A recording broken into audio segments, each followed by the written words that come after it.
كان إذا قام إلى الصلاة كأنه عود، جب نماز کے لیے کھڑے ہوتے تو ایسے لگتا جیسے لکڑی گاڑ دی گئی ہے۔ ہاں شریعت نے اس بات کی تو اجازت دی ہے۔ رسول اللہ صلی اللہ علیہ وسلم نے جب صحابی کو تحیت المسجد پڑھنے کا حکم دیا جمعے کے دن، فرمایا فَلْيَتَجَوَّزْ فِيهِمَا، ذرا ان 2 رکعتوں کو جلدی سے پڑھ لو، لیکن رکوع اور سجدہ اس میں بھی مکمل ہونا چاہیے۔ صبح کی رکعتوں کے بارے میں عائشہ صدیقہ رضی اللہ تعالی عنہ فرماتی ہیں کہ آپ اتنی ہلکی پڑھتے کہ ہمیں لگتا ہے شاید کہ فاتحہ بھی پڑھی ہے کہ نہیں پڑھی، سورۃ الفاتحہ بھی پڑھی ہے کہ نہیں پڑھی، لیکن عام معمول یہ ہو رکوع اور سجدے میں کوئی خلل نہیں ہونا چاہیے۔ اس لیے رسول اللہ صلی اللہ علیہ وآلہ وسلم نے فرمایا ما من مسلم تحضره صلاة مکتوبہ، جس شخص کی زندگی میں فرض نماز کا وقت ہو گیا، فیتوضأ، وضو کرتا ہے، فیحسن وضوءها وخشوعها وركوعها إلا كانت له كفارة لما قبلها، اس نے وضو بھی اچھا کیا، خشوع بھی اچھا کیا، رکوع بھی اچھا کیا، تو مالک الملک اس خشوع والی نماز کو اس کفارہ بنا دیتے ہیں۔ لیکن آج کل اللہ تعالیٰ جوانوں کی جوانی کی حفاظت فرمائے، جب نوجوان وضو کرتا ہے تو اس بیچارے کو اپنے بالوں کی ترتیب اور سیٹنگ کا ہی فکر رہتا ہے، مسح کرتے وقت بھی ہاتھ سر کے اوپر سے گزار لیتا ہے کہ وہ ڈیزائن خراب نہ ہو جائے۔ جبکہ بندہ مومن جب وضو کرتا ہے، ہاتھ دھوتا ہے، تو اس کے ذہن میں یہ ہونا چاہیے کہ اللہ تعالیٰ نے ہاتھوں کے گناہوں کو معاف کر دیا ہے۔ چہرے کو دھوتا ہے تو پلکوں کے نیچے چھپے ہوئے گناہوں کو بھی مالک معاف فرما دیتے ہیں۔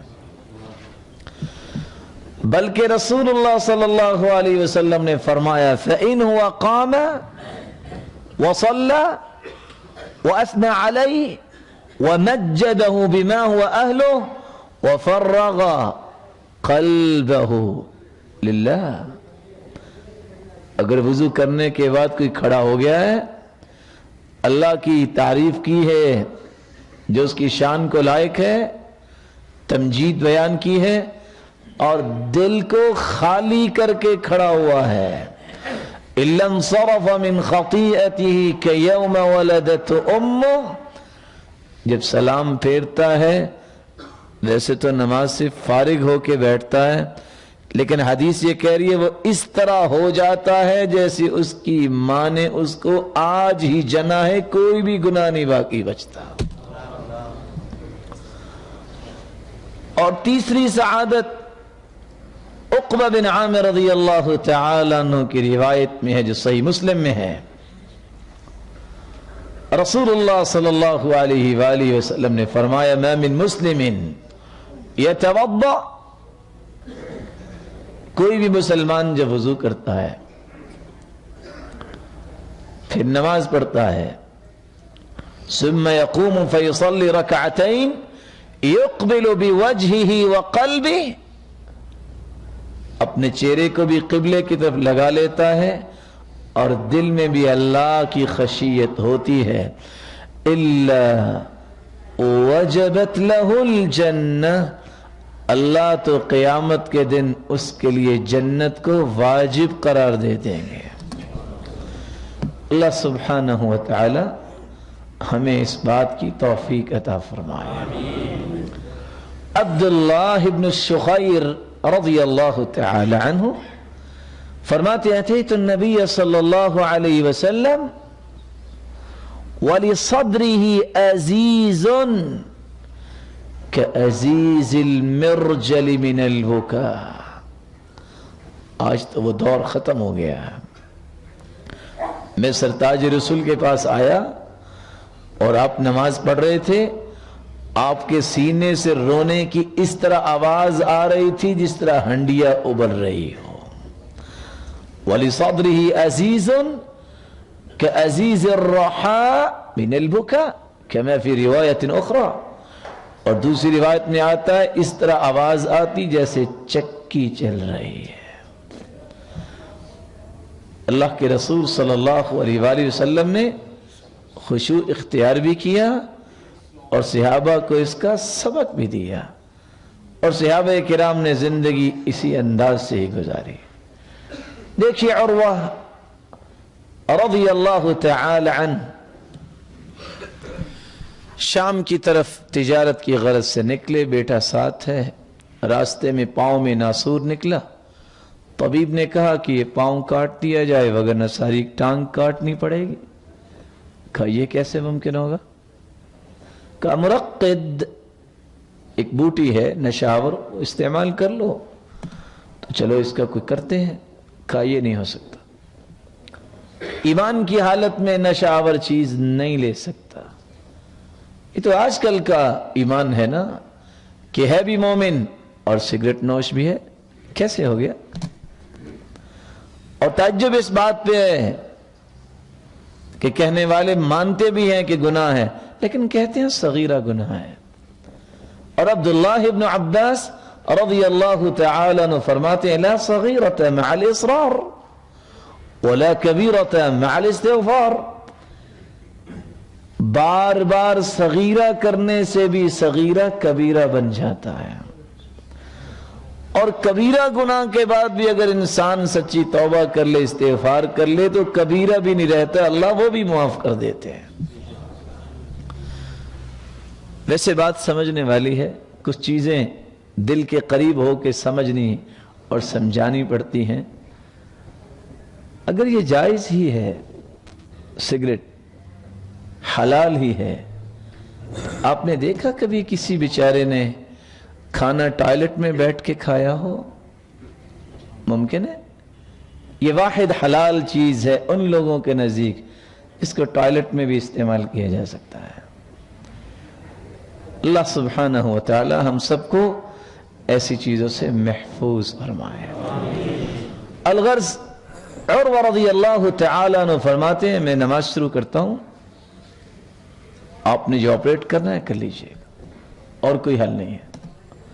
اللہ اکبر، نماز شروع کی۔ ابن حجر اسقلانی رحمت اللہ علیہ جب یہ واقعہ نقل کرتے ہیں تو کیا لکھتے ہیں؟ ایک ایک لمحے کے ساتھ چلیے گا، گوشت انسانی چھری کے ساتھ کاٹا گیا، اور ان کے پاؤں کی ہڈی آری کے ساتھ کاٹی گئی، اور وہ کس حالت میں ہے؟ اللہ۔ نماز سے فارغ ہوئے، تکلیف کا احساس ہوا، لیکن زبان سے لفظ کیا نکلے؟ اللہم لک الحمد حتی ترضا، اللہ جب تک تو راضی نہ ہو جائے تیری ہی تعریف ہے۔ اس وقت علاج کا طریقہ تھا کہ پاؤں کو تپتے ہوئے تیل میں رکھا گیا، بے ہوش ہو گئے، ہوش میں آئے تو کہتے ہیں اللہم لک الحمد اذا رضیت، اللہ تو جب راضی ہو جائے پھر بھی تیری ہی تعریف ہے۔ لوگوں نے اطلاع دی کہ آپ کا بیٹا جو آپ کے ساتھ آیا تھا اس غم کو برداشت نہیں کر سکا، وہ اللہ کے پاس چلا گیا۔ کہتے ہیں اللہ کے پاس چلا گیا، اللہم لک الحمد بعد الرضا، اللہ تیرے راضی ہو جانے کے بعد بھی میں تیری ہی تعریف کرتا ہوں۔ تو نے 4 بیٹے دیے، ایک ہی بلایا اپنے پاس، باقی تو میرے پاس ہیں۔ 2 ہاتھ 2 پاؤں دیے، ایک ہی کٹا ہے، باقی تو میرے پاس ہے۔ رسول اللہ صلی اللہ علیہ وآلہ وسلم نے تربیت ہی اس انداز سے کی۔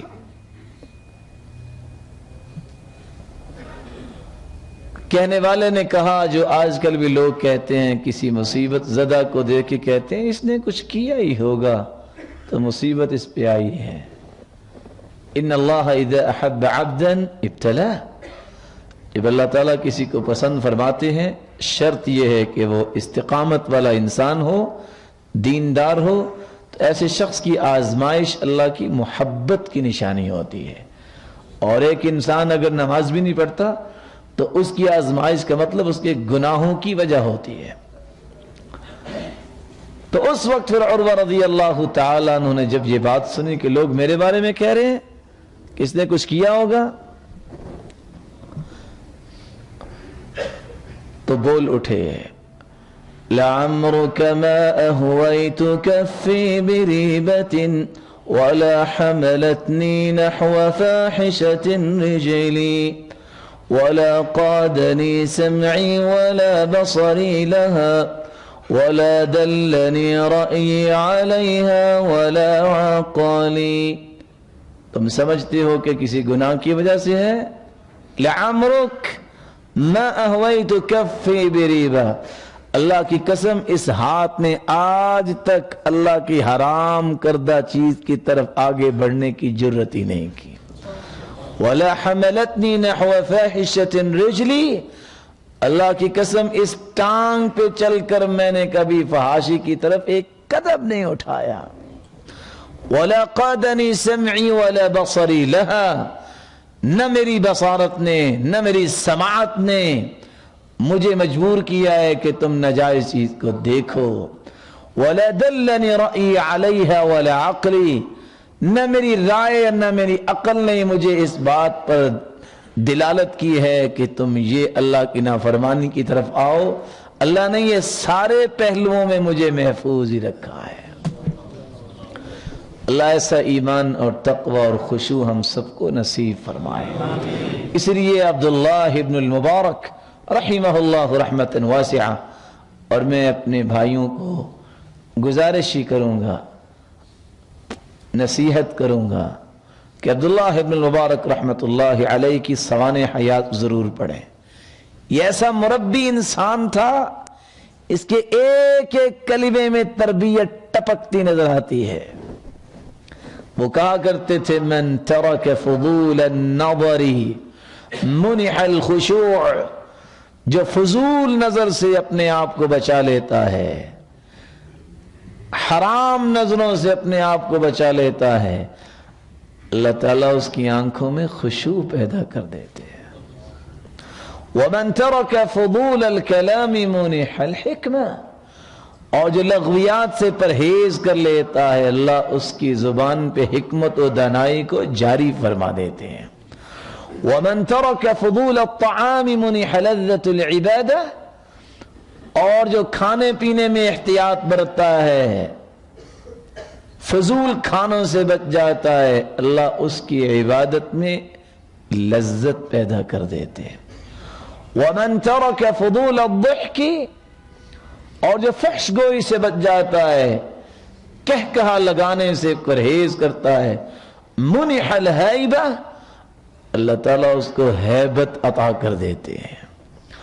اللہ تعالیٰ ہمیں ان آداب اسلامیہ کو اپنی زندگی کا حصہ بنانے کی توفیق عطا فرمائے۔ لیکن اگر انسان خشوع اختیار نہیں کرتا، میرے بھائیوں میں اور آپ کمزور ہیں، اور سچی بات یہ ہے کہ بسا اوقات حالات اتنے بن جاتے ہیں کہ انسان دیکھ کے پریشان ہوتا ہے کہ یہ لوگ نماز بھی پڑھ رہے ہیں، کیا بنے گا؟